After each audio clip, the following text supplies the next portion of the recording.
Where were you running the interview from? From my up there. Was it an interview or a lecture? It was a lecture. Again, giving a lecture without a real audience is not very easy. If you don't have the energy, the audience gives you energy. You need to get used to this. No, but you get into a certain stage, then you are animated. Yeah. But it can't be the same. So were you able to tell how many people were listening? 500,000 people direct. It was live on SABC South Africa for 1 hour. Oh my goodness. And the topic was Pan-Africanism. So, it gave me a free range. Yeah. Yeah. Mm-hmm. But I'm sure they were contextualizing it around Corona. No, they just wanted, of course, about unity. Yeah. But is it something we need now, or is it something that is lacking, or this is a new opportunity for us? Yes, it's a new opportunity for Africa to think together again. Prof. What this Corona thing? Yes. I think I told you before that my experience has been slightly different, and that is one thing that we have to actually begin looking at. I'm seeing an opportunity for a completely new order, new world order. My biggest challenge, which I've shared with you before, is actually our opportunity to miss this opportunity. Yes. The tragedy around wasting this crisis. You were just lecturing, giving a lecture on live TV around Pan-Africanism. But I think that to me the biggest issue is wasting this crisis in the context of a new world order. A new world order means a new opportunity for Africa to re-emerge. Because what COVID-19 has done, it has just basically reorganized the world order. So as African, in fact, I was wondering what your thoughts are as Africa. Before even I come to Kenya. Yes. As Africa, what do you think we should do? Because part of the problem that I'm seeing, there is no global leadership on this issue. So I don't want to get into the issue of the US, Europe, or whatever. There's no global leadership. That is lacking. But we should not sit here and also say that there's no African leadership, because actually that is lacking. One of the most amazing things in my view, and you say it right, that there is no global leadership. There can be no global leadership. Because historically, the so-called global leaders were leaders when there was no crisis in their own backyard. And therefore, they were the firefighters and the rescuers of the rest. As it is today, it is the United States of America which is the epicenter of the epidemic. It is Europe which is the epicenter of the epidemic. It's the Chinese. So Africa is the only continent thus far which has not borne the brunt of the epidemic, of the pandemic, as other parts of the world. And this calls into question how coordinated we are. I am aware, for example, that there have been a series of meetings both at the AU and the regional bodies, whether it's SADC, ECOWAS, or East African Community. But it is not lost on me that the African Union did actually create CDC, Centers for Disease Control, with one in Central Africa, another in Northern Africa, another in Eastern Africa, another one in Southern Africa. That's the one in Kisumu. No, this actually... I thought that's American. No, these are actually created by the African Union. Okay. But of course, as is typical of these African institutions, you create them, then you don't fund them. So in as much as we are looking at the World Health Organization to tell us there is a pandemic, to give us the scientific direction, unity is critical. And going forward, given the nature of our economies, you look at your typical African economy, it's really, permit me to use this, a Mickey Mouse economy. Kenya is the biggest economy in East Africa with a GDP of 60 billion. What is 60 billion? That is several times smaller than the GDP of the state of California, or just the annual takings of the English League. So if you look at it in that way, The message that we must derive from this particular crisis is that the more coordinated we are, the safer we are. And if we are coordinated, it means that we are able to put together our limited resources. Look at a number of areas. Look at the testing kits. We don't have the testing kits. We are relying on China. Look at... Prof, have you been tested? No, I've not been tested. I have been tested. I've not shown symptoms yet. No, you've not even been quarantined. I've not been quarantined. And the net effect, therefore, is that even as we wait for the vaccine, we are looking to Europe and America and China and India to tell us we now have a vaccine. But meanwhile, I'm very happy that even as we talk about these, the things that I think should happen, like African initiatives for the benefit of Africa, are beginning to emerge. What is happening in Madagascar, for example, with COVID organic? It may be dismissed by the World Health Organization, but it's a step in the right direction. That is their pal omega. Their equivalent of a pal omega with HIV in the early days. You better be careful Yes. promoting some of these things, because you'll start seeing Kenyans getting onto a flight or even on boats to go to Madagascar. But you see, Mark, my own view is even these European pharmaceuticals start from trees or herbs, then they graduate and ultimately will have a tablet which is potent. So the message here, we are alone. And if you are alone and weak, your unity is your strength. And unity is not just unity and unanimity for its own sake, is unity and unanimity on a defined agenda. And what is that agenda? Perhaps at a later date, or not a later date, in a few minutes, we'll possibly talk about economies. Post-corona, what kind of economies will remain in Africa? Well, I mean, that is assuming, Prof, that even Africa has, or most African countries, has what we call economic philosophy. I'm not an economist. I'm in IT, and I hope we'll also touch on that. And I'm glad to see that at least now you're using IT, because it took me... I'm becoming very tech savvy. It's something that actually we definitely will have to look at. And Africa itself, or most African countries, do not even have their own economic philosophy. But even aside from the economic philosophy, because I mean we tend to align with what the West generally accept, so we tend to practice what I call pseudo capitalism, which is okay. It has worked for us.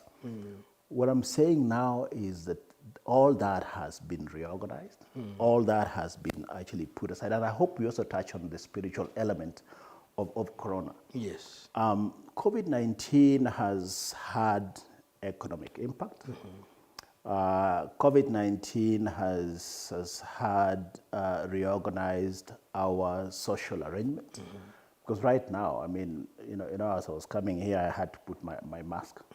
And of course, mine I had to sort of like match it. For sartorial elegance. You have to wash your hands in a certain way that we never used to do before. So there's the health arrangement that has come into play as well. There is even in the social structure, there is the educational element, or the education aspect of it. That will also actually need to touch on. But let me just take you back to the economic arrangement of most African countries. We rely on what the West says, the economic structures of the West. And right now, I can tell you for sure, regardless of the economic experts that we have in Africa, in Kenya, or wherever, all of them are going to actually rely and wait on the path that the US will take, being the largest economy, that what will happen to China, being the second largest economy, and maybe what will also happen in the EU. So that is actually what we are largely going to actually wait for. I've seen numbers being thrown around of what sort of hole the COVID-19 has created, the economic gap in terms of just basically money. In the US, they're already talking of close to about $6 billion, $6 trillion. Yeah. Globally, they're looking at about $25 trillion. Those are huge holes. I don't think that in Kenya or most African countries have even begun to think what that might look like. I'm not an expert in the economic space, but I think that maybe it would be good that as a country, we begin to think what should be done. And I want to make a comment here that might sound controversial. We have the big four. I've not really been a big fan of the big four, partly because, to me, I think technology was left out, so it should have been the big five. Because you cannot claim to be reviving and revamping and driving an economic agenda without technology. Correct. But I suspect that the president meant that technology is an enabler. It's Yes. going to cut across. But nonetheless, I think that needed to actually have come in. But if you look at our big four, these are really going to be, in my view, the drivers of how we move forward. One is agriculture. Food has to be consumed. Yes. 49 million people or 50 million people, food has to be consumed. And so we need to actually reorganize that space and focus on that. Come to universal health. That one I don't even have to say anything about it, because that's the reason we are here. The issue of public health, issues around health. So that becomes a critical agenda that the government actually has to continue to propose, which is why, and Prof, I'm sorry that I'm throwing so many things, which is why you might also need to start thinking of whether we need a constitutional change or not, because I don't think that our counties have even the willingness to deal with the health issues. So that aside. Now go to manufacturing. Because of the changing structure of manufacturing, global manufacturing arrangement, whereby everybody has realized that, hey, you know what? We cannot just actually rely on China. Yes. Africa has the workforce Yes. that actually need to be involved in this. And I would not be surprised to see a bit of the manufacturing opportunities that China has had, some of it coming to Africa. Yes. So that is also another big four agenda. The housing element, I don't think I'm going to focus much on, but it's going to actually come into play in the context that a lot of people are not able now to actually even pay rent. Absolutely. So we have to look at that. So right now, to be honest, if you came to Kenya, I think that the big four need to be re-engineered, reimagined to be the big five, because, Prof, there's nothing you will do without technology. Without doubt. And I would like to hear your thoughts on what you think the reimagining of Africa in the context of economy might look like. I've just given you my view of what I think the president ought to be doing for Kenya. Let me start by agreeing with you that part of the problem we have in African countries is that even as we go through this crisis, there are no specialist or specialized African institutions that are looking at these things. And the little that I read, without claiming expertise in the area of economy, you hear it is McKinsey has said this, KPMG has said this, Deloitte and Touche has said this, Moody's has said this. And one is wondering, in this whole space, where are our universities in terms of looking and examining the economic impact of all that is happening now. And I know that, and I've listened to the chair, the president of the African Development Bank, Dr. Kinumi Adesina, talking about African Development Bank. But the question is, even African Development Bank is relying on information that is received from the Bretton Woods institutions to mean IMF, to mean the World Bank, and therefore you can't be more right, and I can't contradict you when you say that even those who are doing the diagnostics and the prognosis for Africa are doing it from a Eurocentric, Americocentric, and permit me, a Chinocentric perspective. Which means, therefore, that we are handicapped because we can't quite appreciate the true dimensions of our problems and also to prioritize.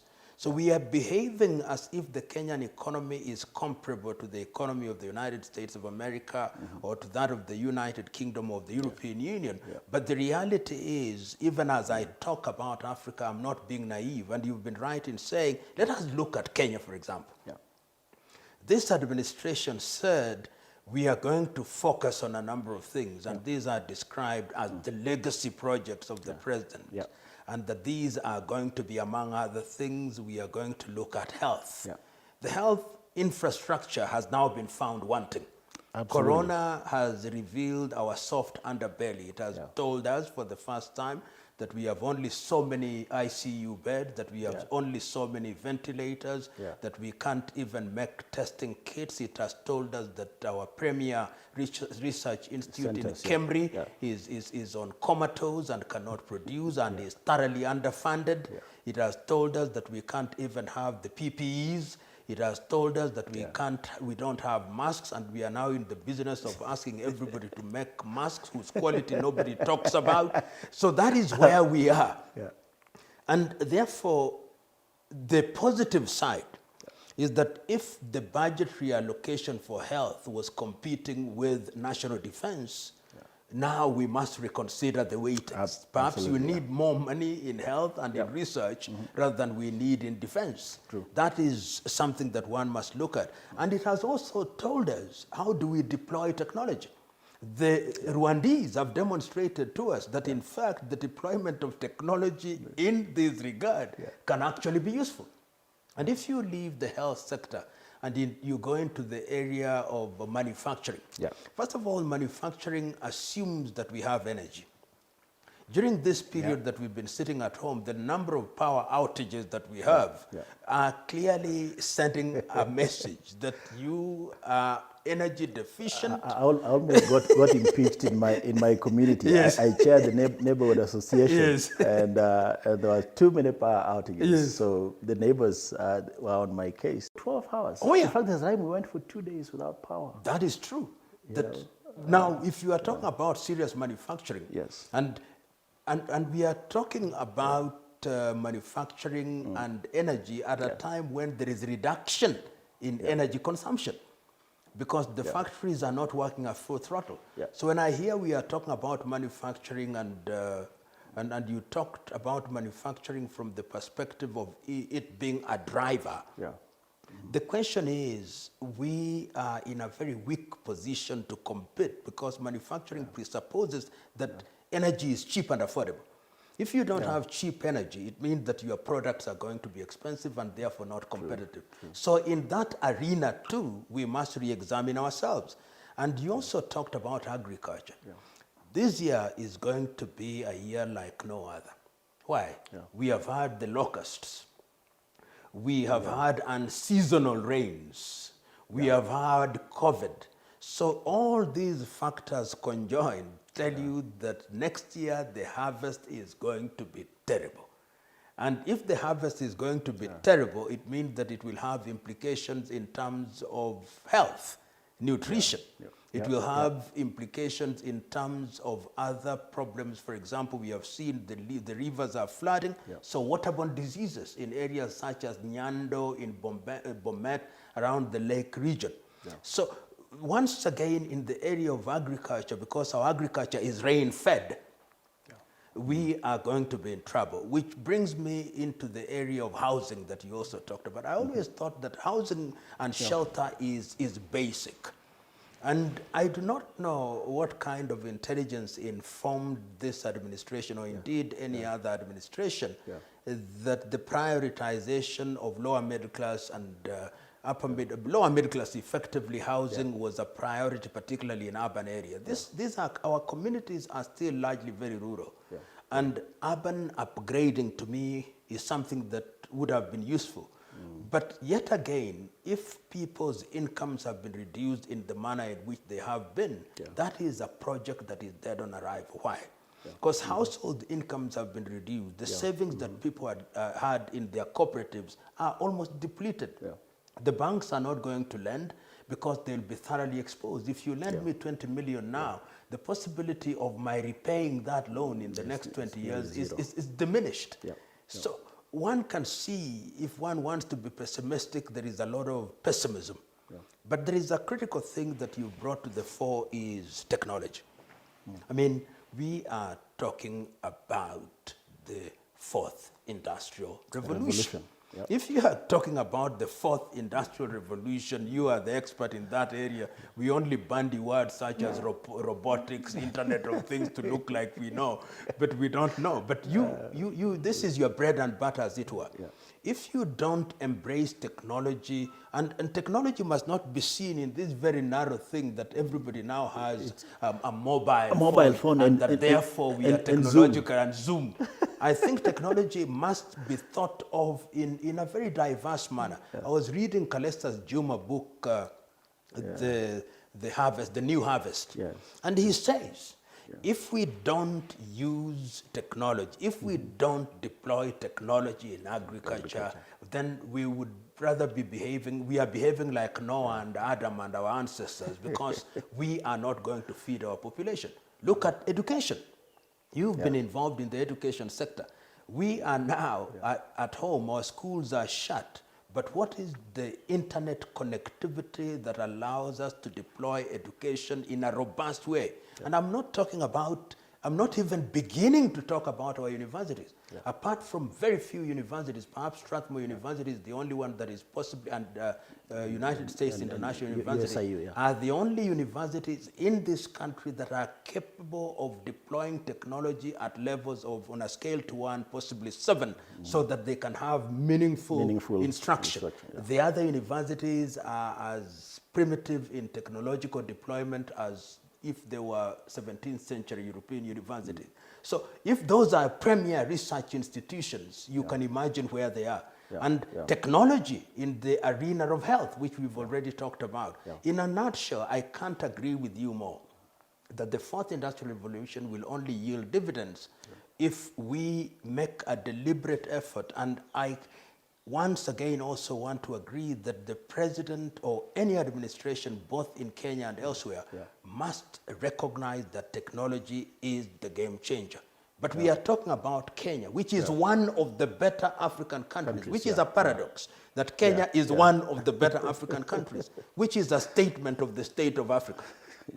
So if you go outside that in Africa, the situation is, in fact, Kenya is Africa in miniature.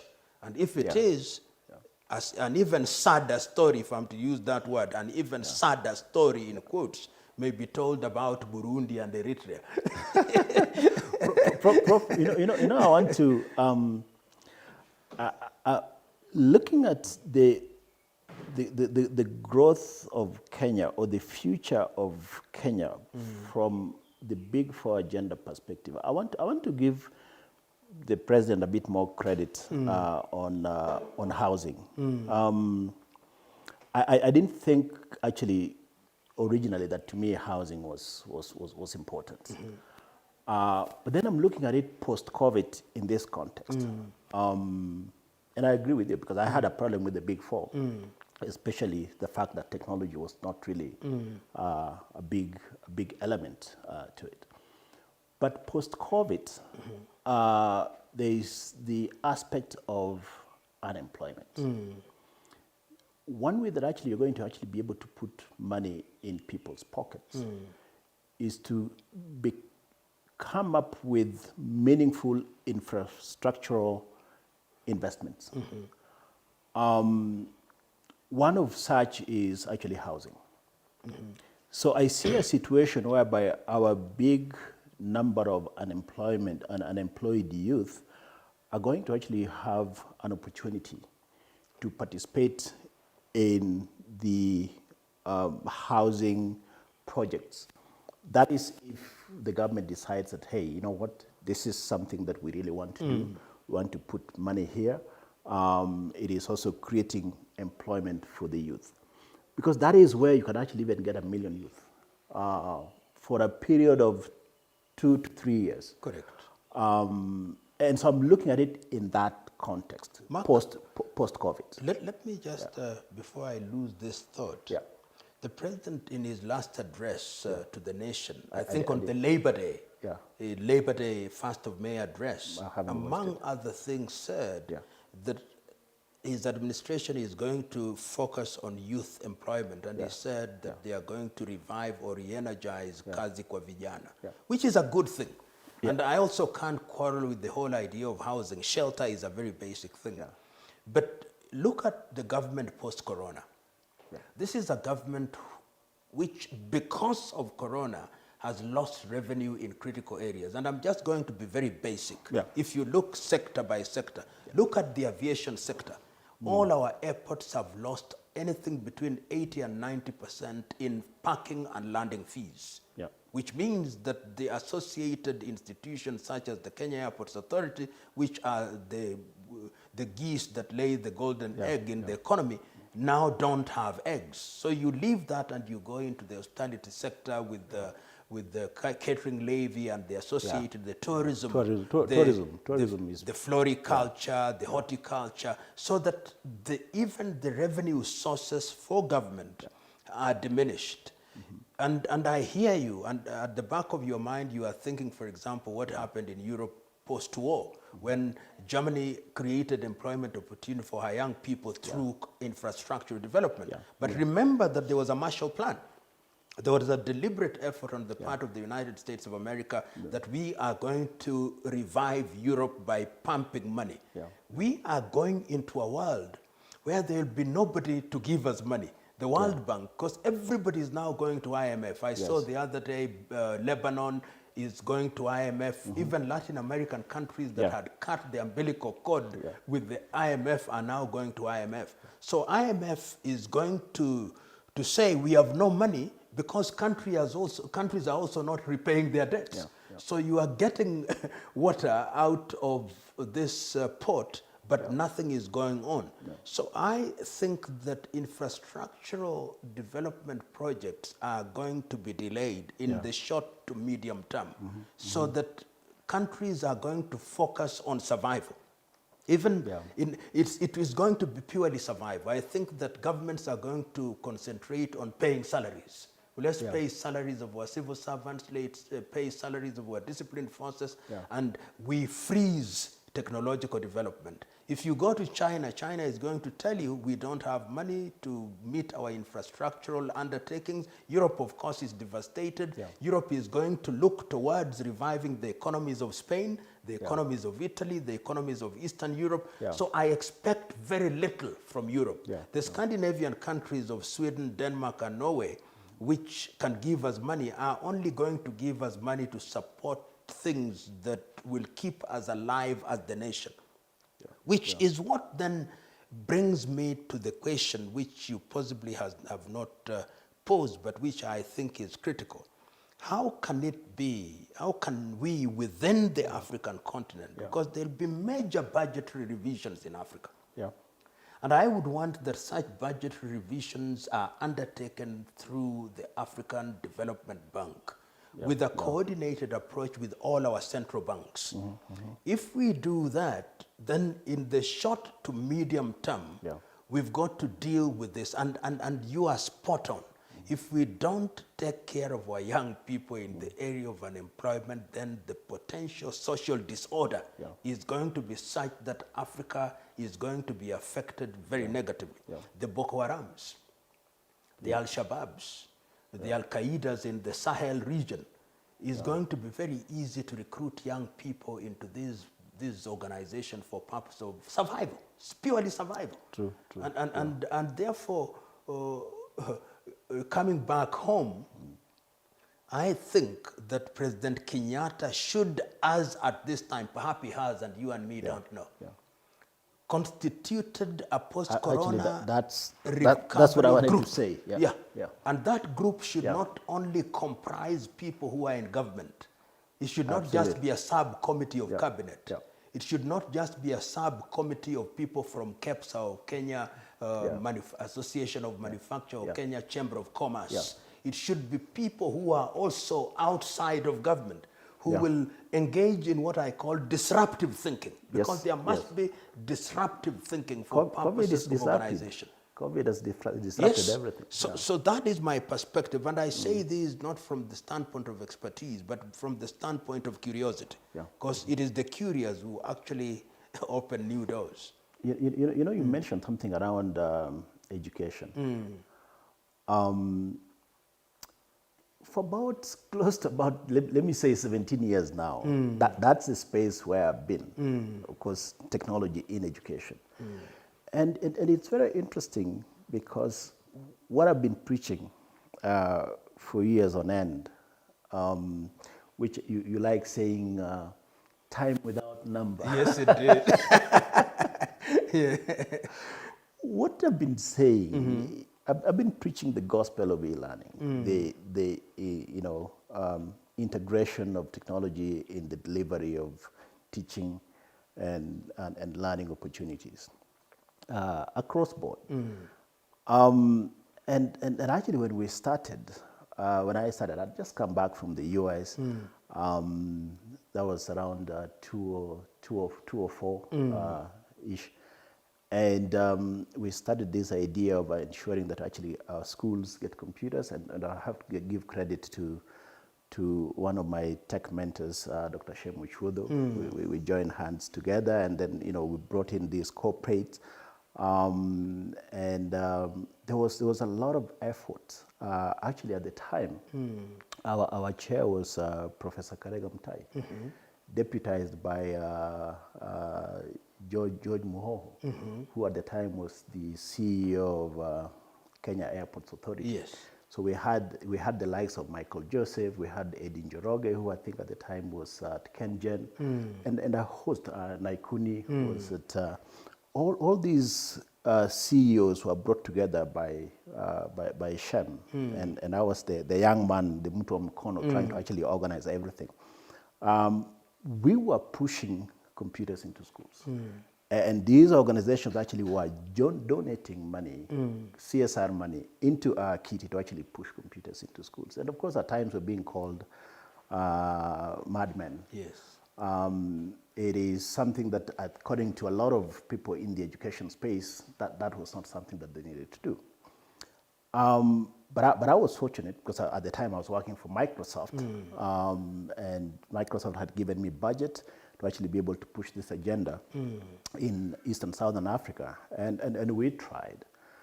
But I have to give credit to Kenya that there was an effort,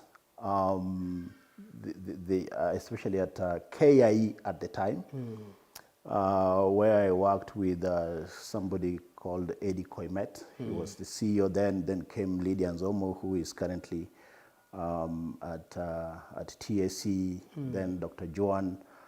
And we tried to actually begin the process of infusing or integrating technology into the education system by actually developing digital content, training content developers at KICD. A lot of people are wondering what was I trying to do, but time has come. Time has come whereby what we were trying to do 17 years ago and what we continue to do over time, and of course the current government, Jubilee government, came in with a laptop per child, which actually, in my view, was one of the best projects that should be assisted to see the light of day. Of course, now it's called DLP, Digital Learning program. I really think that it should be pushed. The problem is that where we are right now, we have been caught flat-footed. The content is not robust, the platforms are not robust, the content is not dynamic enough. We don't have connectivity, which is basically a big problem across the country.